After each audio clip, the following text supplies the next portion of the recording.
friends! Welcome back to LG Sensei. The world of Dragon Ball is a fun and crazy one. The increased focus on drama has led DBZ showing darker storylines. But because of the show's gripping story and intense action scenes, these elements are often overlooked. However, if a viewer steps back and thinks about things for a while, they'll quickly realize that many of Dragon Ball's most beloved characters have some very dark moments. Today, we got the top 10 darkest Dragon Ball characters.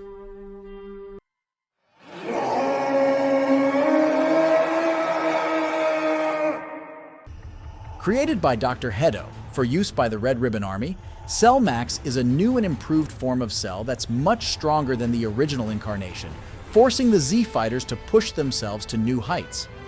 But the most crazy thing about Cell Max is how and why he is unleashed.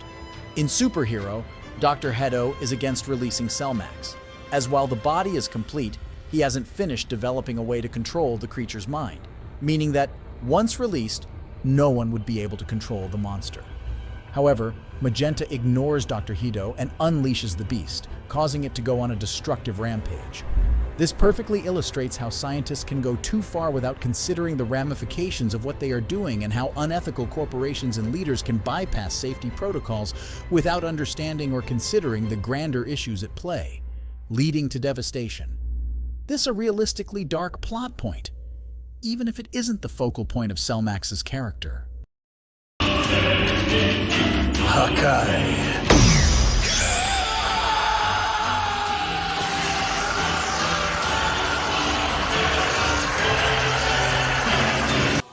Beerus is the god of destruction of Universe 7 and thus is terrifyingly powerful, able to destroy whole planets on a whim.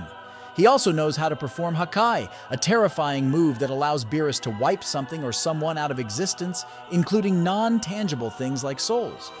What makes this even more horrific is that Beerus can perform this move without exerting himself, meaning that he could destroy anything and everything before anyone realized it was happening.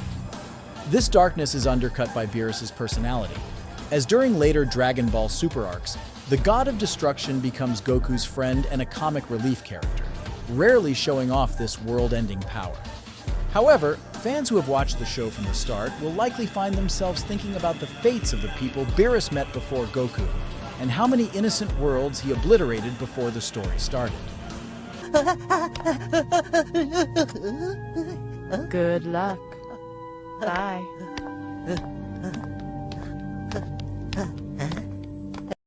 Made by Dr. Gero, Android 18 is a robot with one singular goal: to wipe out humans.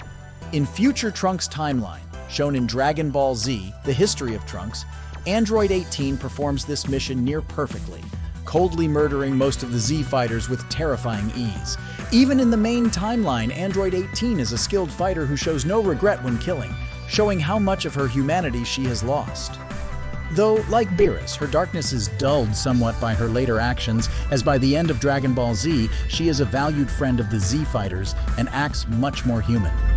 Plus, Android 18 also has a darkly tragic origin. Growing up as a human girl called Lazuli, she was kidnapped by Dr. Gero and turned into an android against her will, adding another layer of darkness to the character. Her desire to kill her own kind isn't even her own.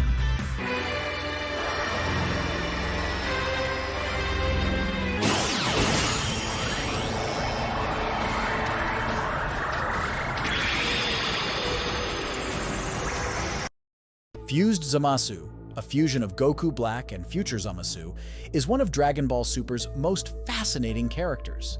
This character is one of Dragon Ball Super's most memorable foes, especially because Goku struggles to defeat him, having to use everything he's learned up until that point to even go toe-to-toe with him. What makes Fused Zamasu so dark is his self-belief. He isn't evil for the sake of it. Instead, he sees himself as a supreme god and a force for justice, believing that Project Zero Mortals will allow him to destroy all humans, punishing them for their sins. He also believes that this plan will deal with the gods who let mortals continue unchecked, something that Fused Zamasu deems unacceptable. This single-minded dedication makes Fused Zamasu utterly terrifying, as it's an exaggerated take on a real-life phenomenon where someone can become so blinded by their convictions that they believe their actions are righteous, no matter how horrible they are.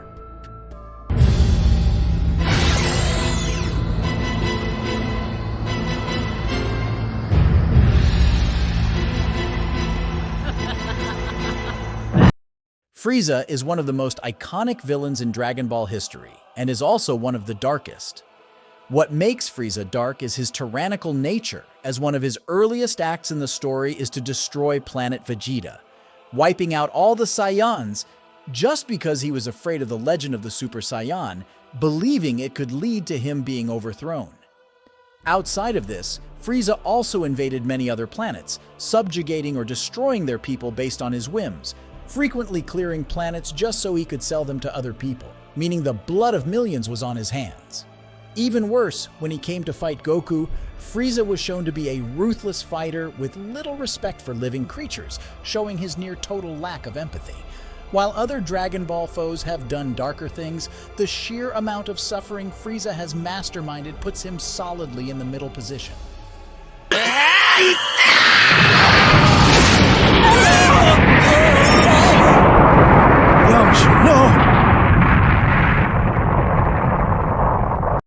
The Cybermen are green humanoid creatures that grow from plants. Before the start of Dragon Ball Z, they had become a tool of the Frieza Force, who used them as throwaway troops to bolster their numbers. While the Cybermen can follow orders, they cannot seemingly rebel or overthrow their overlords and take abuse without complaint.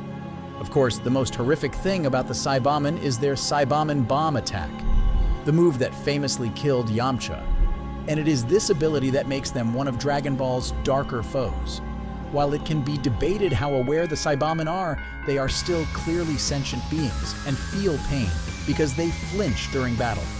These factors make the mere existence of the Cybermen bomb truly horrifying. Doubly so because the one who killed Yamcha activated the move seemingly without hesitation.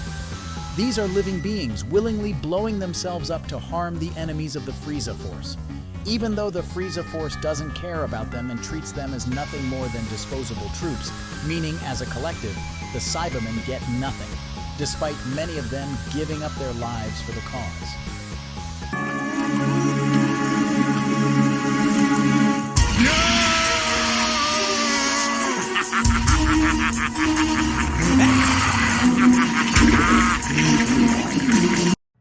One of Dragon Ball Z's most memorable villains, Cell, is terrifying on several levels. Not only is he a strong fighter, but he is also a cunning tactician, meaning he can easily outmaneuver and defeat even the strongest warriors. However, what makes Cell terrifying is his absorption ability by either puncturing a being with his tail or by opening the tail up, which allows him to suck people in whole. This process is horrifyingly painful, as Piccolo and the androids display obvious discomfort when subjected to the process. This is doubly true for those sucked into Cell's tail, as the victim remains conscious for most of the absorption, leaving them trapped in agony for a very long time. This gets even worse for the androids, as they become part of Cell after absorption, meaning they are fully conscious of what is happening despite being trapped in Cell's body, which would be a fate worse than death for many.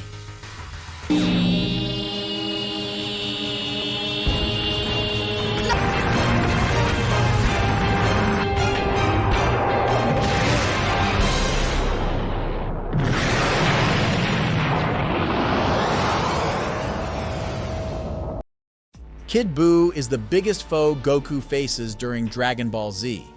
While previous forms of Buu were strong, Kid Buu outclasses them easily, handling Goku and Vegeta without breaking a sweat, showing his immense power. But what makes Kid Buu so dark is his childish fixation on destruction. During the battle with Goku and Vegeta, he destroys Earth before teleporting from planet to planet, obliterating each one in turn in the hope of finding where Goku is hiding, demonstrating his complete and utter disregard for life. On top of this, Kid Buu seems incapable of understanding the ramifications of what he has done. This means that, unlike previous Dragon Ball foes, Kid Buu cannot be negotiated with or reasoned out of his rampage. Plus, unlike other foes who were able to turn their lives around after being shown kindness and mercy by the Z Fighters, Kid Buu could only be redeemed through reincarnation, showing how inherently corrupt he was. Boo! It's not time yet! What are you doing? Innocent Boo performs many horrific acts during Dragon Ball Z. However, nothing is as existentially dreadful as his transfiguration beam. This beam allows Innocent Boo to turn people into objects, including cookies and chocolate, which he happily devours. What makes this truly horrific is the fact that, based on the faces on the bars and the fact that some beings can fight after being transformed, those hit by this beam retain their sentence, meaning they are aware while being eaten. Innocent Boo is even more childish than Kid Boo, not fully understanding the pain his actions cause others. But what gives this form a darker edge is the fact that his innocence is exploited by Bibidi and Babidi, who use the threat of sealing him away and the promise of cake to convince Innocent Boo to do their bidding, effectively manipulating a child who doesn't know any better into becoming a killer to get what they want. This matters more than your meaningless squabble? Meaningless, huh? What do you know of meaningless? In the grand history of Dragon Ball, Majin Vegeta is often a footnote, playing only a small role in the Babidi saga. But the character has a dark undertone that often gets overlooked. Majin Vegeta is the form Vegeta takes after knowingly allowing Babidi's magic to take control of him, giving him a massive boost of power. What makes this so dark is that Vegeta admits he could resist Babidi's magic if he wanted to. However, Vegeta's desire to fight Goku and regain the anger he believes he has lost over the years is so strong that Vegeta is willing to become the puppet of an evil person to finally overcome his feelings of inadequacy, even if he hurts other people. Majin Vegeta is the darkest Dragon Ball character because he is a magical twist on a depressingly realistic concept. Many real people become so consumed by their anger and desire for revenge that they throw away all of their morals to get it, even if in the end, revenge won't solve their problems.